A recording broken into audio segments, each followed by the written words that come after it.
Hello children, this is your maths class and we are learning chapter banks and simple interest, right?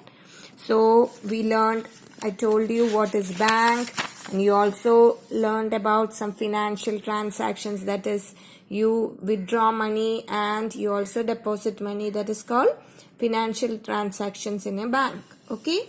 And then last day you learned how to open up bank accounts, what all things you need to open a bank accounts. You need proof of residence, proof of identity. Then there are accounts also, there are different types. What are they? There is saving account and there is also current account, and if you keep it in saving account, deposit money in saving account, with time the money will increase, that is interest will be added into it. So today you are going to learn how this interest. So here it is given that banks give an interest of 4% to 6% on the money in the saving account. So how is that interest calculated? That is what you are going to learn today. So today's topic is what? Calculation of interest. So let me read it, okay? Account holders of a bank are paid some amounts for keeping their money in the bank. So if you keep some money, means deposit some money in a bank, the account holders means whosoever, if the account is in your name, you are the account holder, okay? So the person who is having the account is called the account holder. So account holder of a bank are paid some amount for keeping their money in the bank. So you deposit some money in the bank, for that you will be paid some amount. On the other hand, people who borrow from a bank are charged an amount for the use of the money loaned to them. So what is it? If you deposit some money in the bank, means you put some money in the bank for a long time. If it stays in the bank, you will be paid for that money. And also on the other hand, just mere opposite, what? If you take some money from the bank for some emergency use, which you have not deposited, okay, not from your account, you borrow some money from the bank, then what? The bank will charge an amount for the use of the money loaned to them. So loan, you take loans, that is usually for building houses and all those. Home loan, people take home loan. You need lot of money to build house, right? So you won't be having the whole money with you. So what will you do? You will take loan from bank and you will have to deposit a little a percentage more than the money you have borrowed. Why? You have borrowed so much money and you are not going to give back the money all together. You'll be giving little by little, and for that you'll have to give some you have to pay some money to the bank, okay? But if you are holding an account and putting some money in the bank, you will be paid by the bank. So such amounts are called interest. So with interest, so if you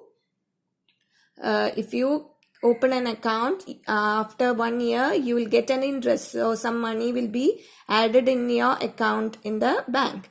And if you borrow, take some money from the bank, after 1 year you will have to pay some percentage more. If you take just example 1 lakh rupees from the bank, next after some time if you pay back, you will have to pay more than 1 lakh. Give back more than 1 lakh. That is called interest, okay?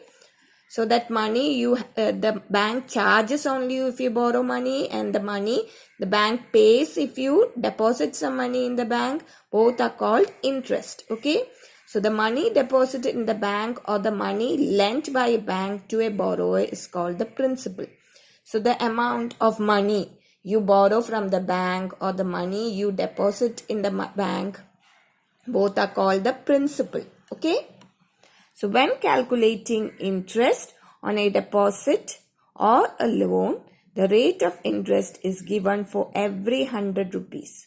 So rate of interest is given for every 100 rupees, this many rupees of interest. So if you put 1000 rupees in a bank, for each 100 in that 1000, you will get an amount as an interest if you deposit money in there. And if you borrow some money, for each 100 of that money, you will have to give some money back. That is, for each 100 in the money, you will have to give 5 rupees back, like that. Okay.